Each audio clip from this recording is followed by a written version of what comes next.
Hello students, welcome to E-pgp Pastoral. I am Dr. Renu Tyagi from Department of Anthropology, University of Delhi. Today we will be discussing on the module Progressive Evolution of Man, Socio-cultural Dimensions from the paper Human Origin and Evolution. The learning objective of this module are to describe the pattern and type of the evolution, to understand the concept of the progressive evolution, the meaning of the social and cultural evolution, and socio-cultural dimension of the progressive evolution.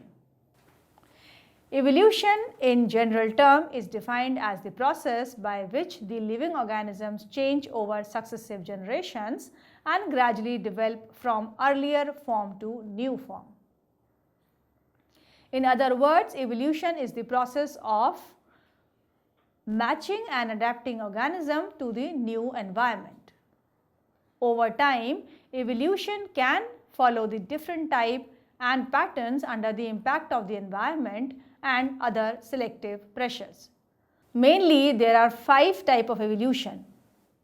Number 1, the divergent evolution.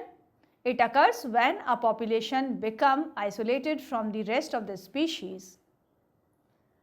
It becomes exposed to the new selective pressures and evolve into a new species. Number 2 is the convergent evolution.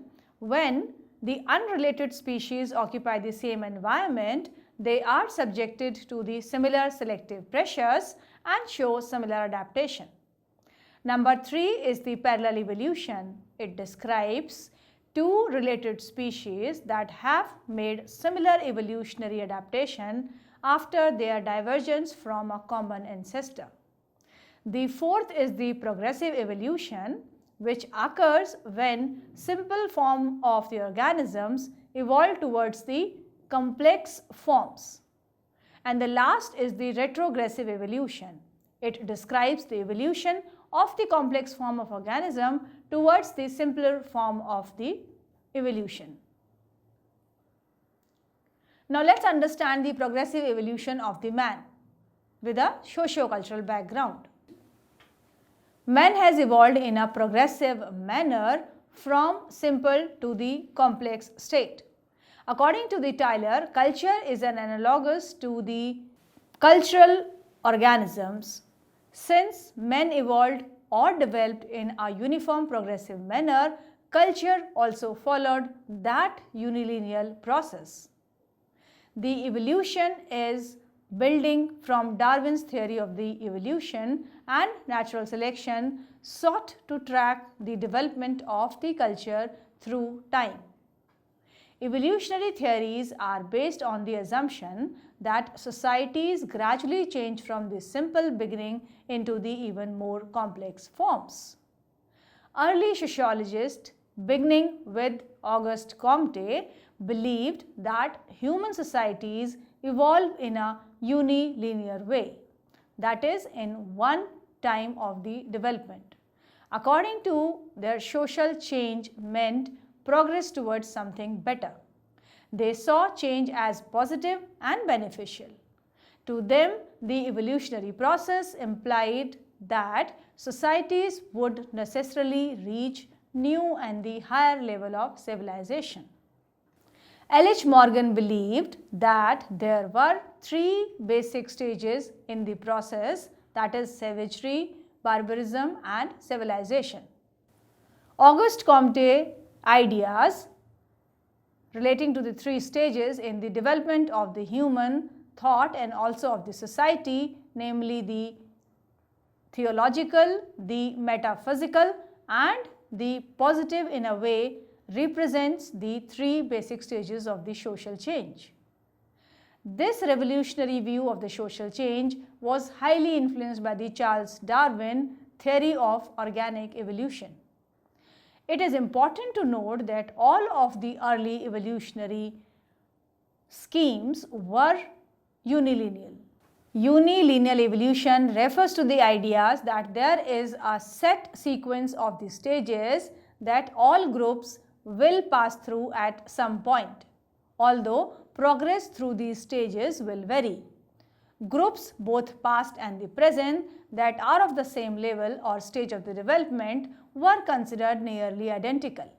Thus, a contemporary primitive group could be taken as a representative of an earlier stage of development of more advanced type according to the Long and the Chekhov.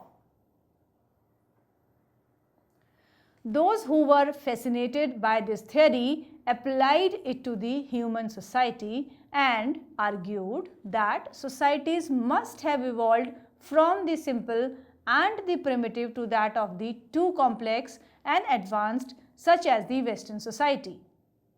Herbert Spencer, a British anthropologist, carried this analogy to its extremity. He argued that society itself is an organism. He even applied Darwin's principle of the survival of the fittest to the human societies. He said that the society has been gradually progressing towards a better state. He argued that it has evolved from the military society to the industrial society. He claimed that Western races, classes or societies had survived and evolved because they were better adapted to face the condition of life. The view known as the social Darwinism got widespread popularity in the late 19th century. It survived even during the first phase of the 20th century. Emil Durkheim identified the cause of the societal evolution as a society's increasing moral destiny. Durkheim viewed societies as changing in the direction of the greater differentiation, interdependence and formal control under the pressure of the increasing moral destiny. He advocated that societies have evolved from a relatively undifferentiated social structure with minimum of division of the labor and with a kind of solidarity called the mechanical solidarity to more differentiated social structure with maximum division of the labor, giving rise to a kind of solidarity called the organic solidarity or evolutionary theory. Now let's understand the concept or the meaning of the socio-cultural evolution. Socio-cultural evolution and its name implies that it has two dimensions, social and the cultural. The definition of the social maturity refers to the social structures. Social can be defined as the set of the rules that govern all social interaction in a certain society. Some of the great social theorists of the last century defined culture in terms of the generally accepted knowledge of the certain society or social groups. Under this definition, knowledge is not limited to natural and social phenomena but includes, for example, religion, worldviews and moral values. Similarly, accepted does not imply that such knowledge is true according to scientific standards. For example, the Christian belief that the God created the world, but only that it is accepted within one culture as the true. Social evolution means the evolution of a communities or social structure and their organization, whereas the cultural evolution means the evolution of what is ordinarily called as the civilization, for which, however, the recognized scientific term is culture. Social evolution is a larger process than the cultural evolution. It is a process which began long before man appeared upon the earth, whereas cultural evolution is coexistent with the human life. Cultural evolution is a smaller process taking place within and arising out of the social evolution.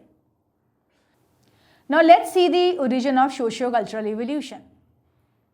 The factors of the socio-cultural evolutions are related to those of the organic evolution, since both are specific expression of more general evolutionary process. Biological and socio-cultural evolution of man have fueled each other, resulting in the fairly rapid evolution of men. The socio-cultural evolution of men is dominated by the biological evolution, wherein the factors of the heredity, variation and selection remains the supreme. The sum of the key points highlights the biological basis of socio-cultural evolution, and these are: selection for a bipedal lifestyle freed up the hens, making later culturally possible; the development of the larger brain, resulting in an increased cognition power, which in turn allowed the development of the tools and many other significant artifacts. Likewise, the development of the vocal organs in throat advanced and refined the speech. The larger human brain, connected with the manpower of vocalization, made possible the symbolization of his ideas and articulation of the speech or language, which allowed the spread of tradition and all human culture.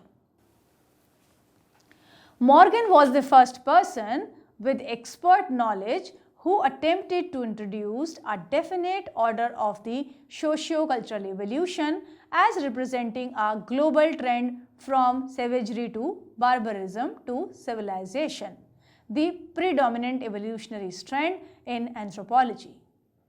Of the three main epochs, savagery, barbarism and civilization, Morgan described only first two and subdivided each of these epochs into lower, middle and upper stages, according to the progress made in the production of the means of subsistence. Now let's understand what is savagery.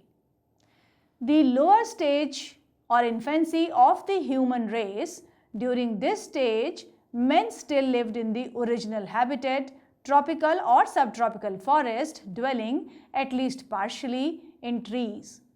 This alone explains his continued survival in the face of the large beast of the prey. Fruits, nuts and the roots served him as the food. The formation of the articulate speech was the main achievement of this period. The middle stage began with the utilization of the fish and the other aquatic animals for food and with the employment of the fire. These two were contemporary, since fish food became fully available only by the use of the fire. This new food, however, made man independent of the climate and locality. By following the rivers and the coast, they were able, even in his savage state, to spread over the greater part of the earth's surface.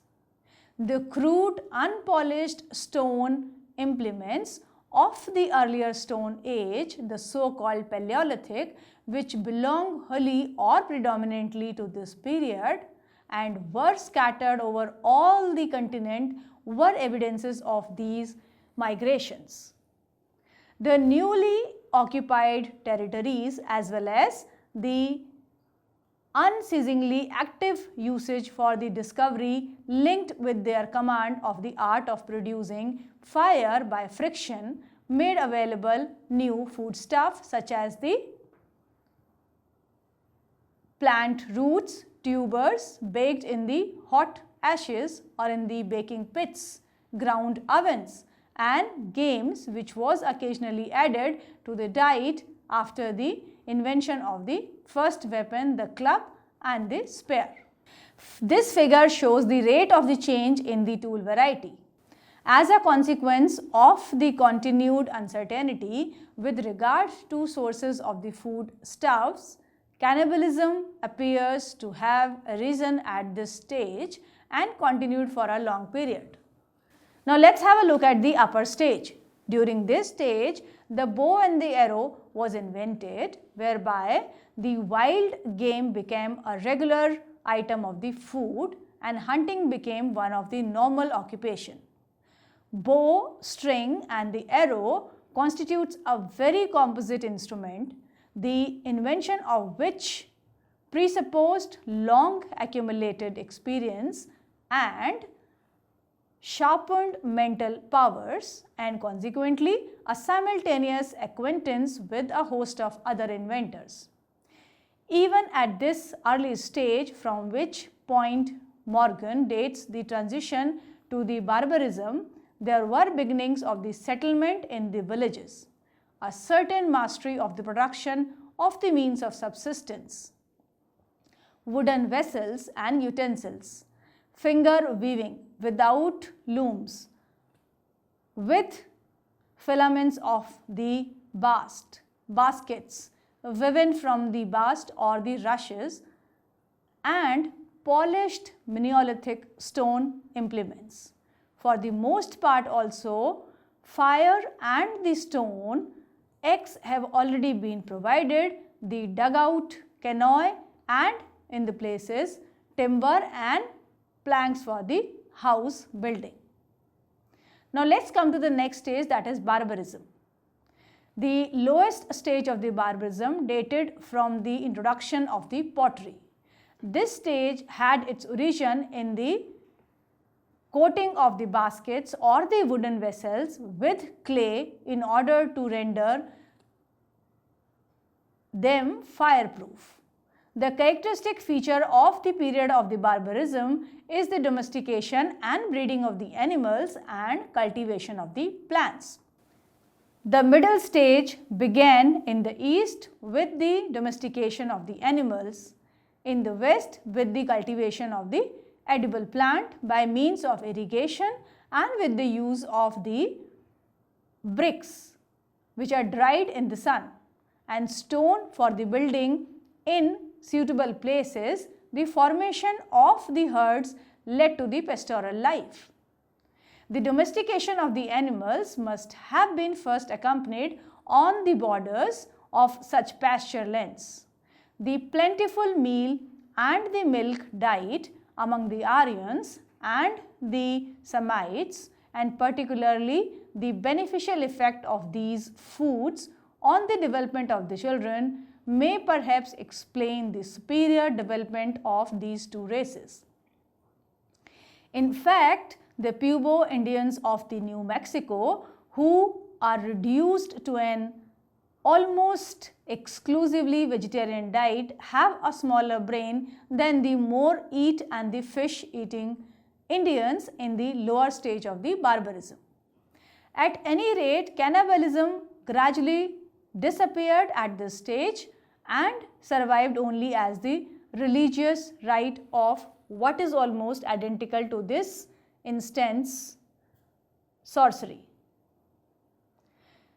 The upper stage began with the smelting of the iron ore and passed into civilization through the invention of the alphabetic writing and its utilization for literary records.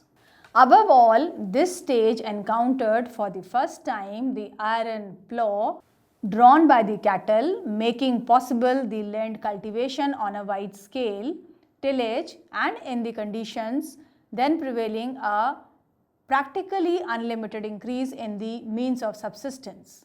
But with this, there also came a rapid increase of the population and dense population in small areas.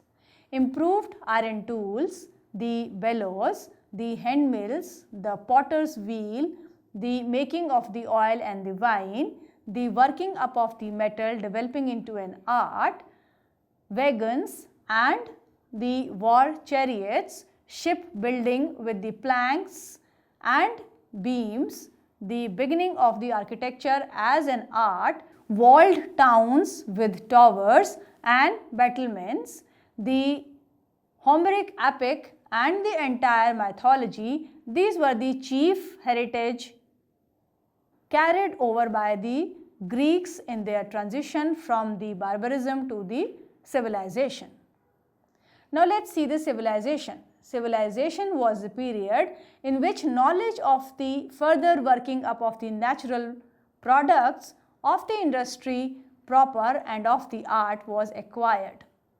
According to Flannery, civilization refers to that complex of the cultural phenomena which tend to occur with the particular form of socio-political organization known as the state. This figure displays the type of the societies in ascending order of the socio-political complexity with ethnographic and archaeological examples of each. Now let's see what is an egalitarian society. The Benz, which is simplest of the egalitarian societies, whose only segments are the families or the group of the related families and whose means of integrations are usually limited to familial bonds of kinship and marriage plus common residence. Leadership is informal here and ephemeral. Division of labor is along the lines of the age and sex, and concept of the territoriality, descent or lineage are weakly developed. This organization is frequently found among the hunter and gatherers like the Australian Aborigines, the Bushmen and the Eskimos, and the Shoshone of the Great Basin. The next egalitarian society is that of the tribe. Tribe are the larger egalitarian societies whose segments are the group of the families related by the common descent or by membership in a variety of kinship-based groups, that is clans, lineage, descent lines, kindreds, etc. They are more common among the primitive agriculturists than among the hunters. Tribes like the Benz have weak and ephemeral leadership. They are further integrated by elaborate ceremonies and rituals. The next is the chiefdoms. During this stage, lineages are ranked with regard to each other, and men from birth are of chiefly or commoner descent regardless of their own individual capabilities. Chief in rank society are not merely of the noble birth but usually divine. They have special relationship with the god. Chiefdoms have large population with the village of the paramount chief sometimes running into the thousands. They also have a higher degree of the craft specialization both in necessities and luxury goods. Yet although there are village specialization, there is usually as yet no class of the craft specialist, no occupational caste as in the stratified societies. Let's come to the stratified society. The state is the next and the highest form of the socio-political organization. The state is a type of very strong, usually highly centralized government with a professional ruling class largely divorced from the bonds of the kinship which characterizes the simpler societies. It is highly stratified, that extremely diversified internally with the residential patterns often based on the occupational specialization rather than blood or the affinal relationships. The state attempts to maintain a monopoly of the force and is characterized by the true law. Almost any crime may be considered a crime against the state. States have a powerful economic structure. They are characterized by both reciprocal and redistribution exchange, and often by market as well. State numbering at least into the hundreds or thousands, often millions, they attain a high level of the artistic and scientific achievements. States have public buildings, works and service of the various sorts, usually implemented through professional architects, engineers and bureaucracies. The key development have been proposed as the prime movers in the formation of the states. These key features are irrigation.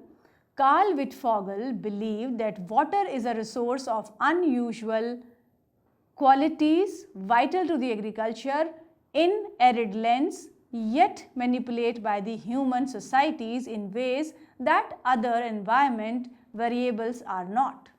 He felt that the rise of the state lay in the establishment of a body of the ruler and official who provided the management of the large-scale hydraulic agriculture. The next is the warfare. For Carnero, warfare is surely a prime mover in the origin of the state. With the discovery of the possible defensive work, paintings of the war scenes and capture scenes on the stone monuments, for example, the murals and the Bonampak among the ancient Mayo scene regarded as the classic example of the peaceful civilization. The next is the population growth and the social circumstances. Most recently, population growth has been singled out as a prime mover of the origin of the state. Adoption of the new agricultural technologies led to the food surplus, which in turn stimulated the population growth as well as the leisure time in which to develop the art. According to Carnero, population pressure within a circumscribed area, for example a mountain ringed valley or a limited but fertile flood plain, the intolerable struggle for the scarce land or resource triggers the warfare, which leads to cooperation, competition, mutual defense and eventually state government to keep the peace and allocate resources. The trade is another one. Several of the areas where early civilization arose were lacking in the raw material thought to be essential to daily life. A lack of the building stone, wood and metal was long held to be responsible for stimulating the trade in many areas. Earlier polities from the tribes to the state all tend to be ethnically homogeneous, in that the people speak the same language, have the similar custom, material, culture, etc. Later, polities develop into overall or many different ethnic groups living together under a single centralized government. The socio-cultural evolution of the men can also help us to make some educated guesses about the possible future of the mankind. The hypothesis of the universal modernization implies that only Western societies are truly modern ones and that the process of modernization will change all societies until they become modern in the Western sense. Albeit with the local variants, the European and eventually Western process of modernization is characterized by certain economic, political, educational and gender-based criteria that are indicator of the modern development if we apply these criteria to the developmental process in different countries. We can detect astonishing parallels to the Western history.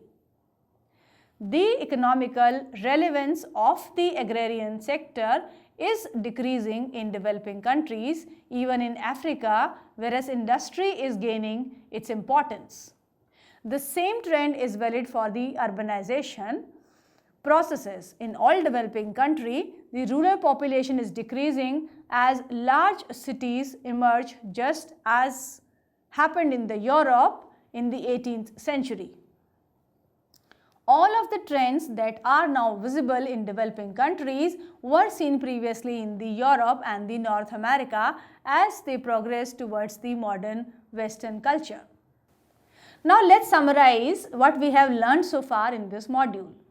The idea of the progressive evolution is that of the improvement in the betterment of the human life. It does not imply movement in a desirable direction.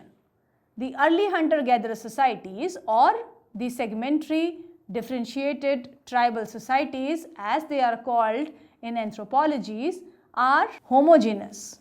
There is the little differentiation of the social rules, which are mostly based on the gender and the age.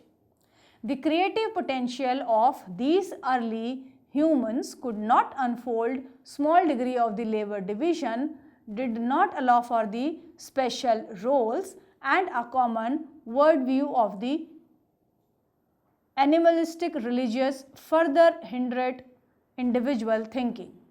It took a long time for those societies to become sufficiently heterogeneous to generate the creative achievements of the Neolithic revolution, which in turn changed the social structure of the societies. The segmentary differentiated societies became stratified into the social hierarchical and allowed a significant division of the labor.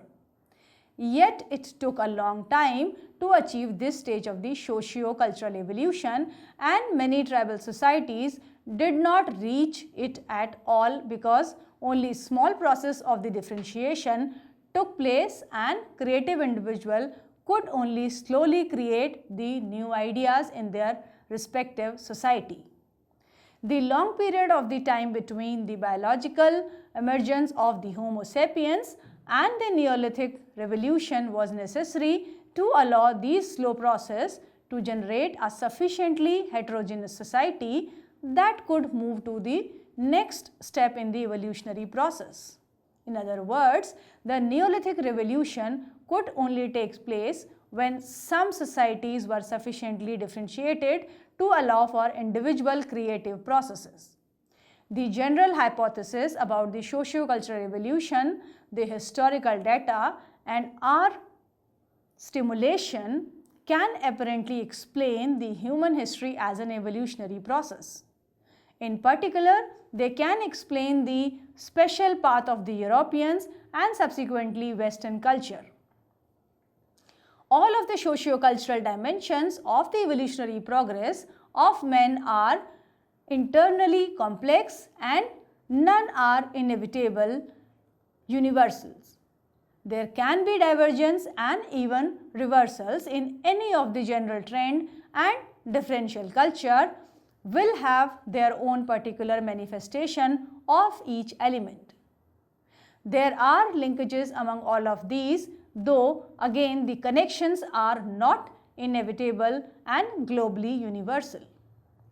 Each represents a separate line that can be examined cross-culturally and across time to extract and explain the common trajectory of the evolutionary change.